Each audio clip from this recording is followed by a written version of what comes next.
Hey there, hello and welcome to Fund Money. We are discussing here the 4 mistakes people make while buying ELSS. These are the mistakes that are commonly made, and they prevent you from getting the most out of your equity linked savings scheme investments, which combine tax savings with high long-term growth. What are these mistakes? First, we'll tell you in brief, and then we'll discuss them in a little bit of detail. So number one is that people don't earmark ELSS for long-term needs or long-term goals. So what happens is, at some point they don't know what to do about it, and if things go on as they planned, then things are even worse. So that's number one, no financial loan linked to it. Second is the dividend trap. It actually impacts them from getting the full growth.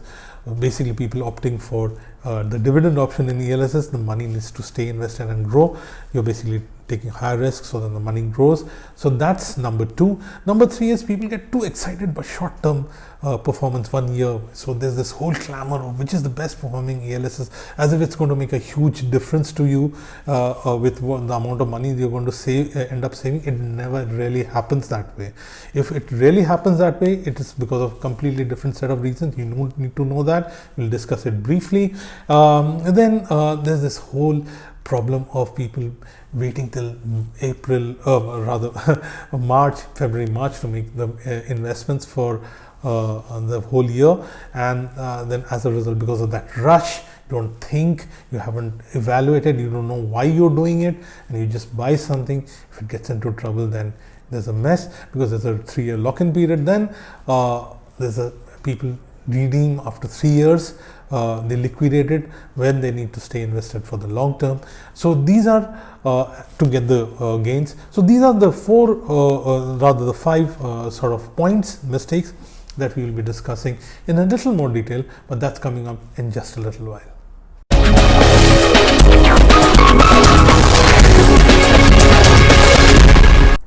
Welcome back. Welcome to Fund Money. We are discussing the major mistakes people make while buying ELSS, and you need to avoid that so that you get to the maximum benefits in investing in equity linked savings scheme, ELSS.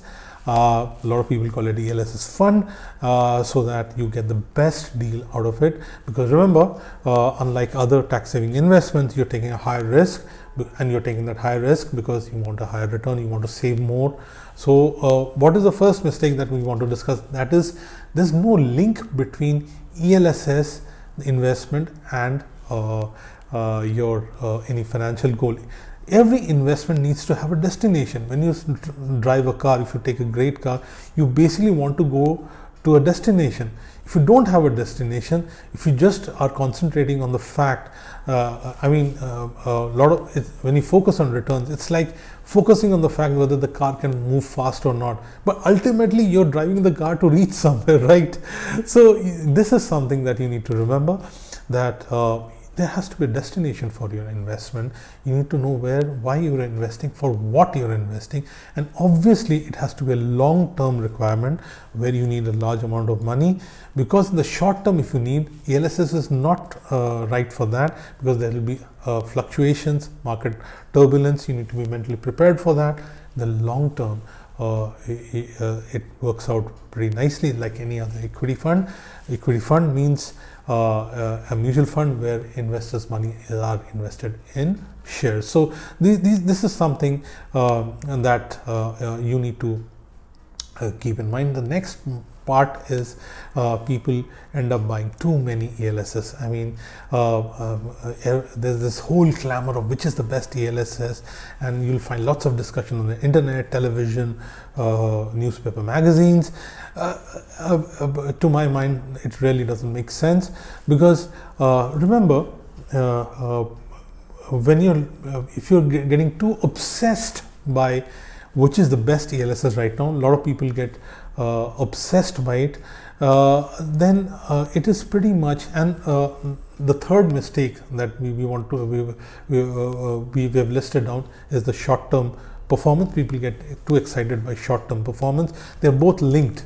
because what happens is every year you get excited about some ELSS. People tell you this is the best ELSS, you buy that, and you end up having too many of these, and every year you buy one new, or maybe 2-3 years you buy a new. Now remember, this is pretty much like driving a car by seeing focusing on your rear view mirror. What you should be focusing on is what you're seeing through the windscreen. So that is something that you need to keep in mind. The journey that a scheme has undertaken so far, even if it has been successful, it is not necessary that that whole experience will get replicated. So, but that is not to worry. You need not worry about it. Remember, just by staying invested in the right asset class, in this case equities, 90% of your returns get determined by it. So if equities have returned say 10 or 12% in 10 years, then 90%, in case of 10%, it will be 9% out of that 10% is getting determined just by the fact that you have remained invested in equities. Remaining one percentage point or little more than that, if the fund managers are great, you have had great luck, that is because of them. But 90% of that, studies have shown, is simply because you have stayed in the right asset class. So you need not worry about fuss about what has happened, what the fund has done. You need to check that out, because if there you need to do a basic hygiene check, simply because if the fund has not been doing well and it has had problems, then you cannot invest with confidence, right? There might be some fundamental problems. So till that point it's okay, but beyond that, obsessing about the best ELSS, you end up having a lot many more. You get obsessed by the performance, and typically people get obsessed with the performance. You need to check 1 year, 3 year, 5 year performance, so that will give you a true picture, but you are not supposed to rely on it. A lot of people rely on that, whichever is doing well, and the next year things don't go well, they get nervous about it, and when they haven't linked it to a financial goal, then they think they want to move out. Think about it. If you have invested for retirement or children's higher education, will you move out of an investment? You will not. You will not move out simply because something minor blip is happening. If you understand that it's an equity fund, it will go through a short-term turbulence, you will not get out of it. Typically, because people are not doing this homework, that's why they get into some of these, they ask some of these questions and they get into some of these problems, right? The next problem is a dividend trap. People typically, a lot of people, they buy ELSS and they take the dividend option. That is not the idea. You basically want your money to keep growing. You don't want the money to come back to you. If you want a regular income, then the plan has to be completely different. There are different investments for that. Tax saving investment is not the right way of going about it, because they have a lock-in period. They typically are good long-term investments. They are good for long-term goals. So you need to keep that in mind. We have talked about being swayed down by short-term performance. We have talked about some of the other things. The other thing that you need to keep in mind is that you need to make sure that you don't invest right at the end. A lot of people make a lot of mistakes by investing right at the end. You need to avoid doing that, because you're not thinking of quite a few of the things that we've already discussed, and as a result you get into trouble. And the last part is that a lot of people redeem after 3 years. Why? I've never understood.